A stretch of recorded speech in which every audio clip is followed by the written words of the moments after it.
Well, we want to introduce this video. The purpose of it is for Hal to show his personality, laugh with him, so that future generations and friends of the family can share laughs, get to know his fantastic personality, and get to learn more about the incredible life that he's had.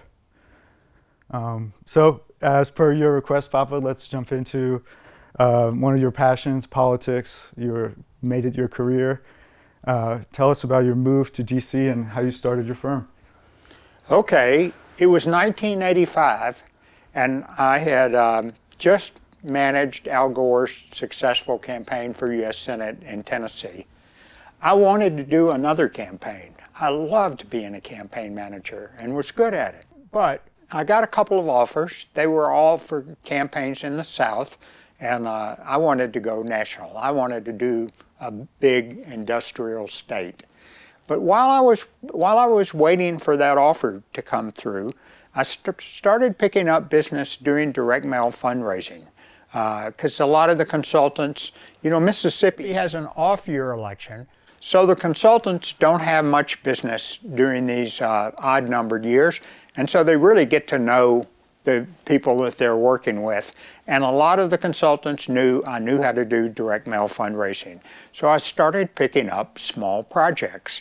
And I was living on unemployment, not living large. So I decided, well, why not try to make a business out of this? There were two large companies that were doing this. They were very expensive. And so I started soliciting business and started picking up a little, not enough to live on. Eventually, I was about to throw in the towel. It hadn't worked out, and I get a call from the Tim Worth for Senate in Colorado campaign, and they wanted to hire me at $3,000 a month, which to me in those days was big money. So I started the business. I started it in my efficiency apartment on my kitchen table with a rented computer and 2 overdrawn credit cards. And over the years, I built the largest voter contact firm in America. We had 150 employees when I shut it down. The firm had just a great history. We were the first mainstream firm to open an internet department. We were the leaders in changing how targeting was done in political campaigns, using data and advanced statistical techniques to predict who was going to turn out to vote, who was going to support us, who was going to be undecided. And we also had a great creative department. The American Association of Political Consultants has a conference every year where they give out creative awards for TV ads, for mailers, for internet ads. We won more awards than any other company in the country for 8 straight years. And so it was great. In the end, I shut it down because the whole campaign dialogue had just gotten too disgusting for me. So in 2010, I shut down my firm with 150 employees and went on to do other things. So you mentioned your firm won a bunch of awards, but you were also recognized with the Political Consultant Hall of Fame. Can you talk to me about that process and how you were nominated and put in? Well, I'm not sure what the process was. Someone told me the board of directors of the American Association of Political Consultants, they had a meeting to decide who was going to get the award this year. And he told me I was nominated and selected unanimously.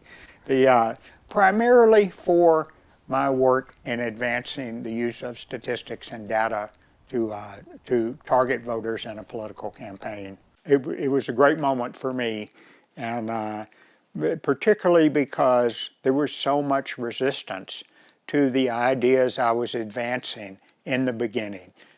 Campaign politics is not an innovation-friendly industry, And it basically took me about 12 years to convince people to make a change. It really should have been a 30-second conversation. But anyway, so I was honored and honored in some ways by an industry that had opposed me in the beginning.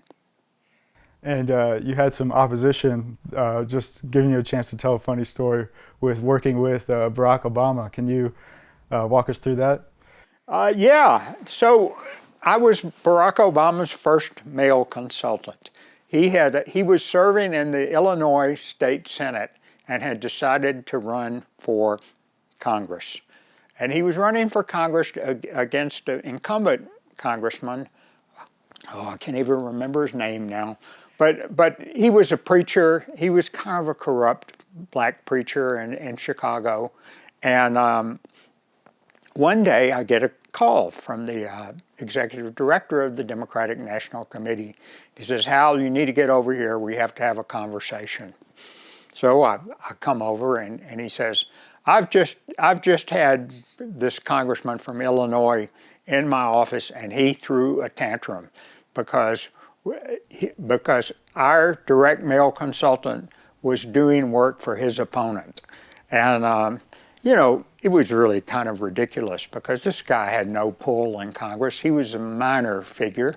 No one had to listen to him, but you know, I think at the time the executive director of the Democratic National Committee was not a courageous individual. And so he said, "Hal, I can't deal with this guy. You really need to drop this campaign." And I argued with him for about 30 minutes because we loved Barack Obama. You know, here was this brilliant guy, a great speaker, a great future, big talent, right? And so I had 30 minutes of useless argument. In the end, he said, "No, Hal, you've got to drop him." The DNC was about 30% of our business. And I remember as we concluded the conversation and I said I would do it, he said, "Hal, get over it. Barack Obama will never amount to anything." And earlier you mentioned Al Gore and how that campaign kind of launched your move to DC and eventually your own firm.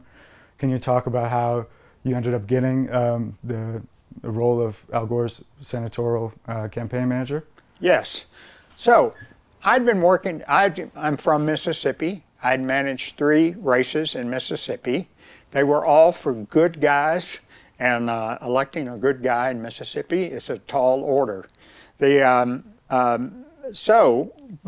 on the other hand, all the consultants in an off-year election, they get to know the players with the campaign and at a level that doesn't happen if they're running 10 or 12 campaigns.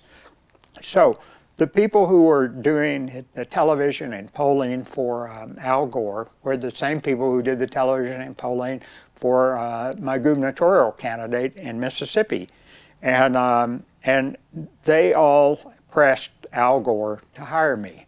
So I went up to Nashville to interview with Gore, and he was, he's kind of a serious guy, and he's, looking like this, and we talked for a minute, and finally he says, "Hal, what am I going to tell my fundraisers and donors when they hear that I've hired a campaign manager who's lost 3 straight races?"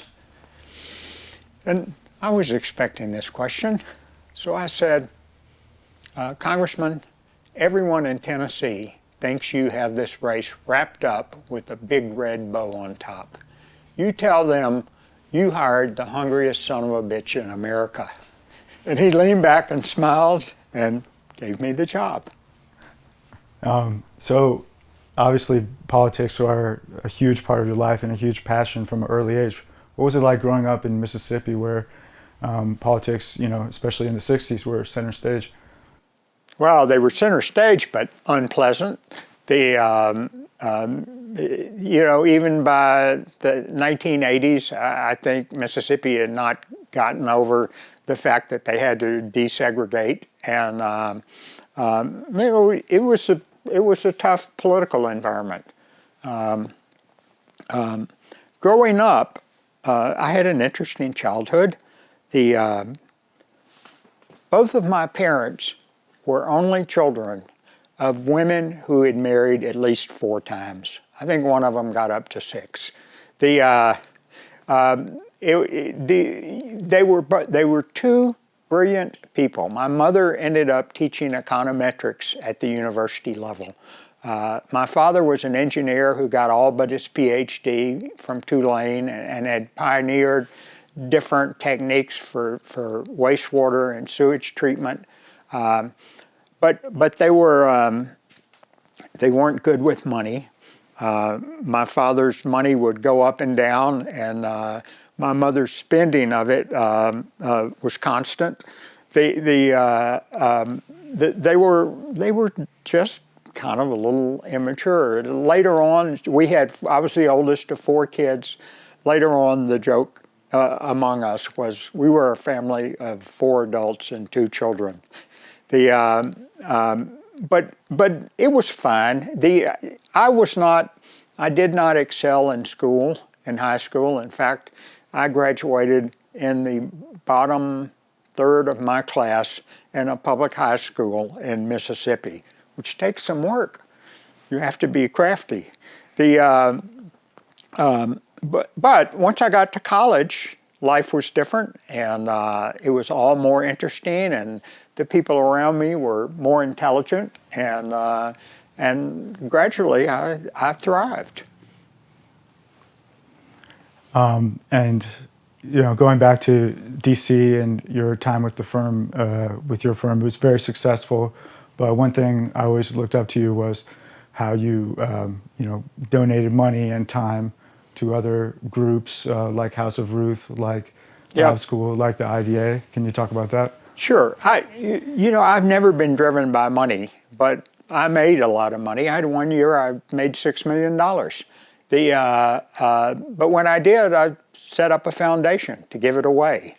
You know, I kept some of it, but basically I gave about $1 million to my the college I graduated from, Millsaps College, to House of Ruth, which was a home for homeless women, and also to the Lab School of Washington.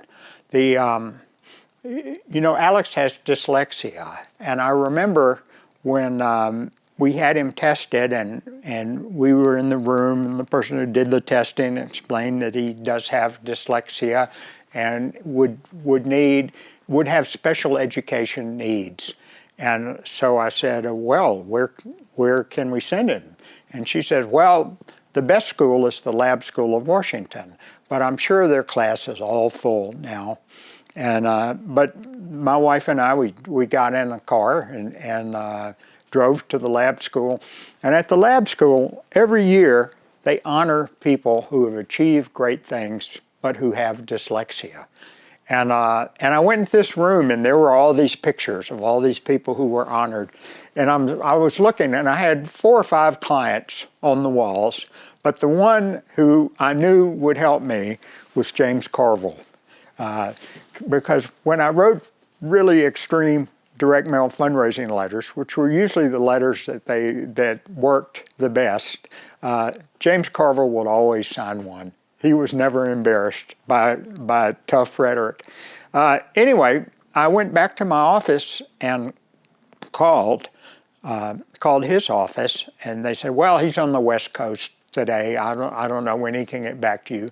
And so I said, well, tell him Hal called and that it's personal.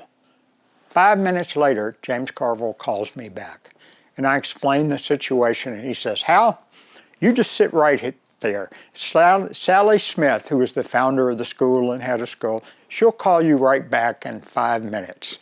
And sure enough, in 5 minutes, Sally Smith is on the phone. And I think James told her, look, you have to let this kid in because his father's a big fundraiser and he can really help the school, you know. And so we got Alex in. He had been at the Waldorf school, and they weren't much about teaching reading, you know. As long as someone got it by high school, it was okay. We got him into the lab school, and they knew what they were doing. You know, people with dyslexia have trouble learning to read, and there's a way to teach them if the teachers know how to do it. I remember going to the school for his 5th grade conference, parent-teacher conference. And I'm reading through this massive document, 20 pages of testing of all sorts of mental skills and aspects that I had no idea even existed. And I'm reading, and every page is more depressing. And I get to the end, and on the last page, they have his standardized test scores, and he's reading at his grade level. So I owe that school everything. And I got involved, as a result of all of this, I got involved with dyslexia, and was on the board and later president of the International Dyslexia Association. And we did good things, and it was a great adventure. And I was also on the board of the lab school, and I've probably given them $1 million. All right, so you got to DC, you're starting your firm, you're working in politics, and you meet my mother, Astrid. Right. No, it was really interesting. I was walking down 16th Street in Washington, and a young woman, attractive young woman, says, "Excuse me, I'm looking for the youth hostel." I forget the name of it, but she was looking for a youth hostel. And fortunately, I didn't know where it was, because if I'd known where it was, I would have just told her, right? And nothing in my history would have been entirely different. But I didn't know, so I said, "Well, let me help you find it," you know. And we explored a couple of streets where I thought it might be, and it wasn't in any of those places. So I got on the phone and I called, and they told me how to get there, and I explained it to Astrid, and. But by this time, you know, we'd had a chance to talk a little and have a little rapport. And so I said, "If you would like, I'll be happy to show you around Washington tomorrow, but you have to call before 10 o'clock, because otherwise I'll be at the office." So the next morning, 10 o'clock comes and goes. And I'm thinking, well, you know, she was pretty attractive. So I'll wait around a little more. And I waited, and finally at about 11 o'clock, I said, well, she's not going to call. And I'm reaching for the doorknob, and the phone rings. So it's Astrid. I take her down to the sculpture garden at the Hirshhorn Museum, which is just a great place, particularly for people who love art. And you know, we hit it off. And she moved out of the youth hostel and stayed, I guess, about 5 or 6 days. I told her where to go. I said, "Go to New Orleans. That's fun," right? And so she went to New Orleans. She's riding the bus, you know, the whole way. And then later, about a week later, after she'd been gone for about a week, I had a bunch of guys. We had a group of guys who every Sunday would go do brunch at the Westin Hotel in Washington, and it was a great brunch because they had their deal was all the Dom Perignon champagne you can drink, and after we started frequenting this event, they changed the offer because it was too expensive to handle us. But I'm there and I'm with my best friends, and all of a sudden I get a call, and it's Astrid, and she says, "I'm coming back to Washington," and she came back and, you know, stayed a few more days, and I guess we got married about a year later. I learned a little German, She was from Germany, and that's how we met. Fantastic. But you want to hear about how I met Ann? Yeah, go for it. Let's hear it. Yeah. So my second wife, my first one, we were married about 22 years. The second one I've been married to for 10 years. We met each other online. And it's a little bit of an interesting story because in some ways we have opposite personalities. So Ann had made a list of criteria that everyone had to meet in order for her to meet them and have a date. They had to be a certain number of miles from her home. You couldn't have any facial hair. You couldn't have a picture of your dog or your car in your profile photo. It was a long list, and she had had 3 particularly bad dates with people who met all of her criteria, and she had 1 week left on her subscription. And so she said to herself, all right, this last week I'll go out with anybody. So so I saw her profile page, and I sent her a message, and she accepted. As she tells the story, when she was walking across the street, and I'm waiting there, and she says, well, Hal looked at me and went like this. and I thought he thought I was fat. And I went like this because I thought she's one of those beautiful women I'd ever seen, right? And so, yeah, we dated. We were married within a year. It was a great romance. And when I asked her to marry me, I had been to a lab school function. I'd served as co-chair of the lab school capital campaign. We raised $13 million. And we were having a party to kind of celebrate it, and I had gotten a little drunk, and her son was off at Boy Scout camp, so she had spent the week at my house with me, and I thought, you know, I don't want her to leave. This is great. And so I proposed to her, and I was a little drunk, and she got up the next morning, and she thinks, well, I wonder if he remembers proposing to me.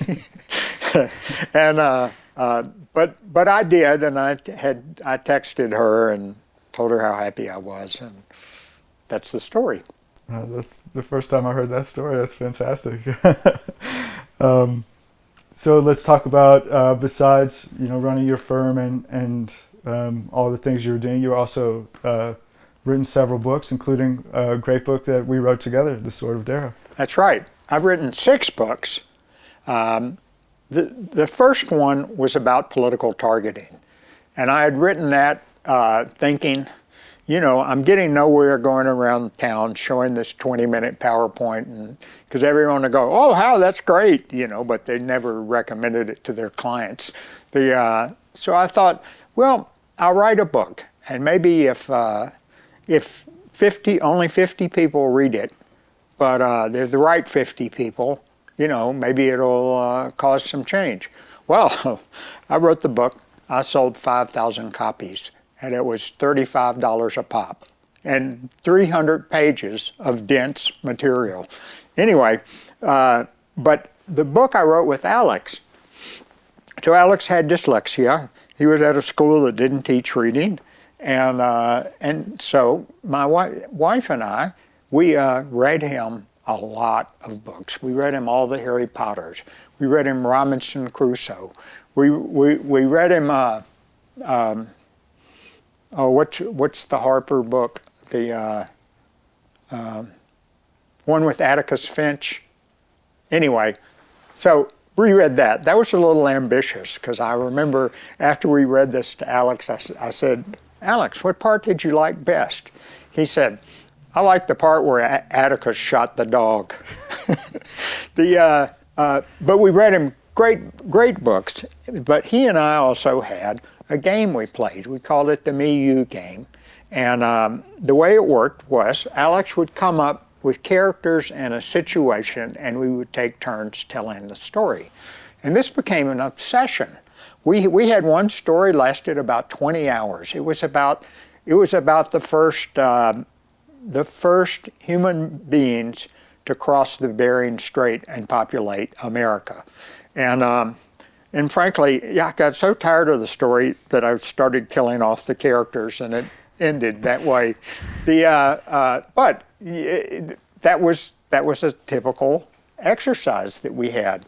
Well, I read Alex The Hobbit, and after I read The Hobbit, he comes back to me. He says, "Papa, I don't want to do any more Me-You stories. I want to write a book." So I said, "Okay, bring me some characters and a situation." And of course, Alex brings me a hero who is incredibly handsome, as smart as any human being on the face of the planet, has enormous physical skills. And I go, "Alex, this isn't going to work. You know, you have to have a problem to solve. This guy's going to walk through the world and everyone's going to jump out of his way, right?" So we adjusted the characters, and then we start every Saturday. We would get together and we'd talk about the next chapter. Then I would go and actually write the prose and then bring it back and read it to him. And it took us about 2 years to finish. It took me 6 years to find a publisher. That was a tough job, but we found one. It was published by a real publisher. We sold probably about 5,000 copies. You know, I didn't know much about writing a book, but I knew a lot about marketing, and had a lot of fun with that.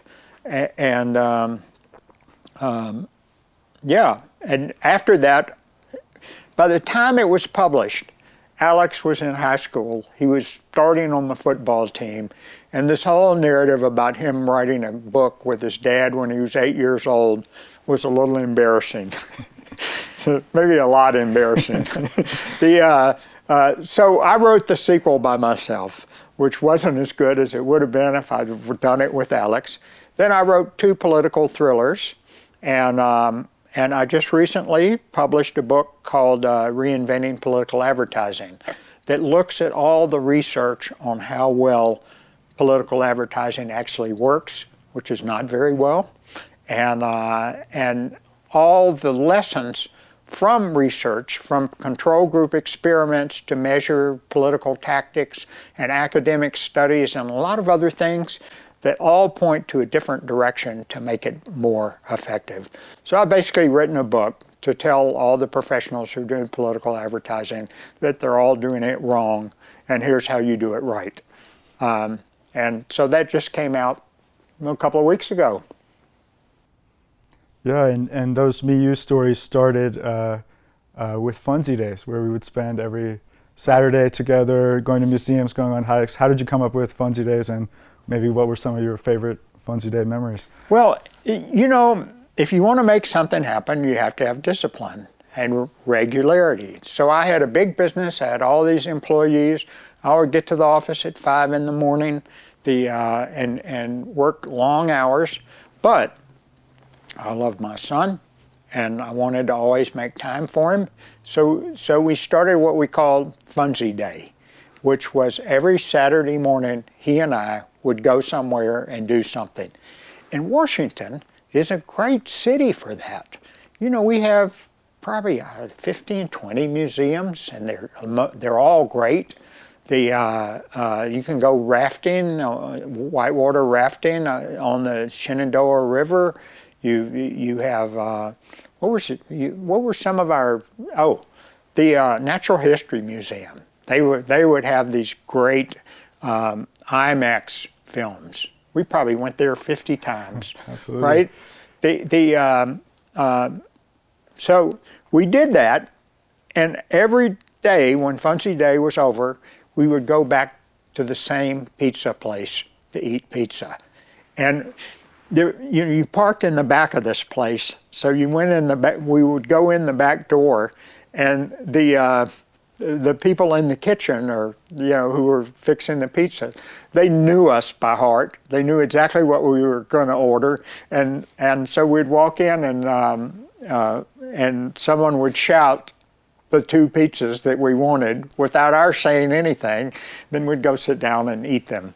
It was great. We did this from, I think, when you were maybe 4 or 5 years old, all the way to high school. In high school, it became a little different, as it does in the stages of life.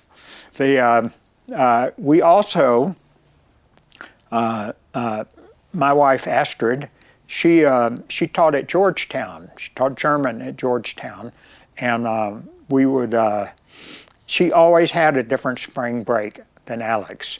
So he and I would go on these great spring break trips. We went to Costa Rica. We went to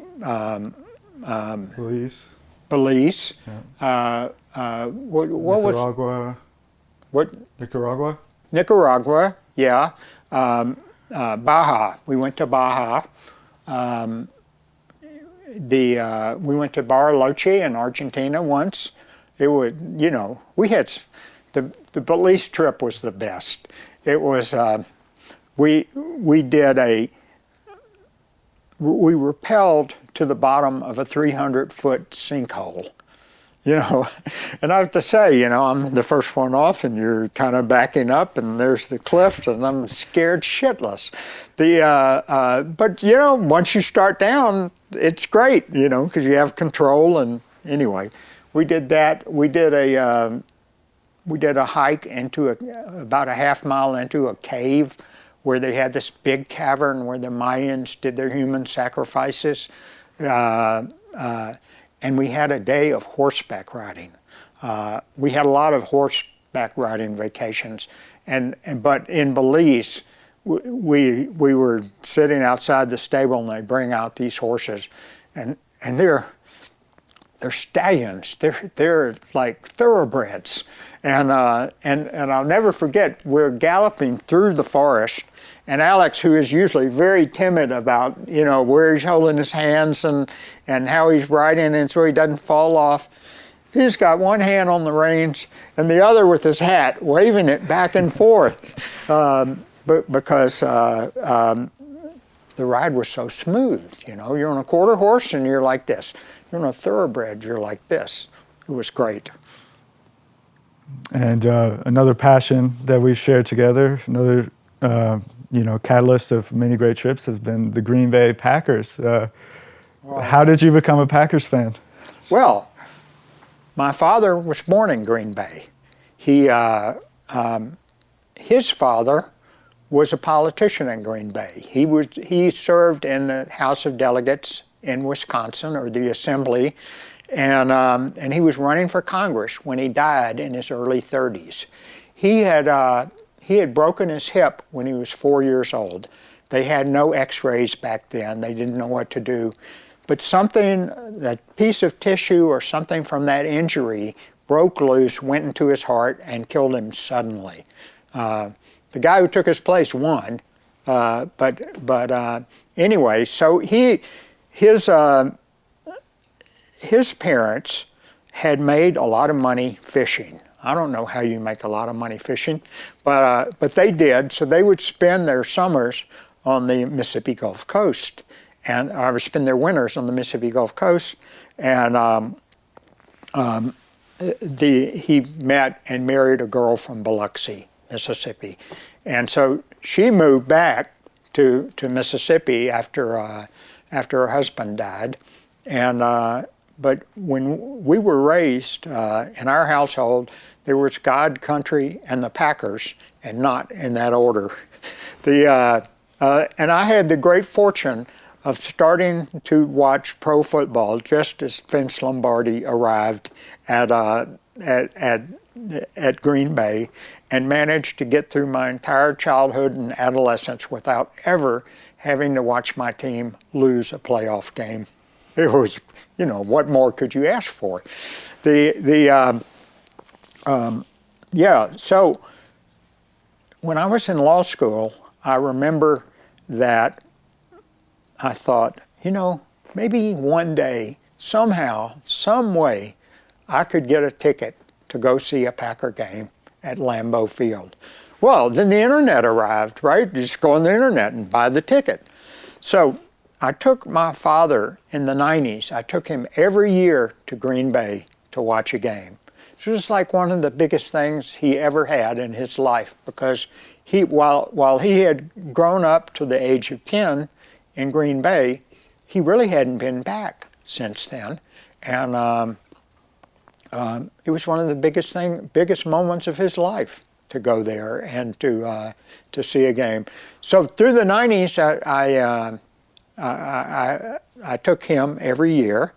Then when Alex was 6, which would have been around 2000, yeah, I started taking him to a game every year.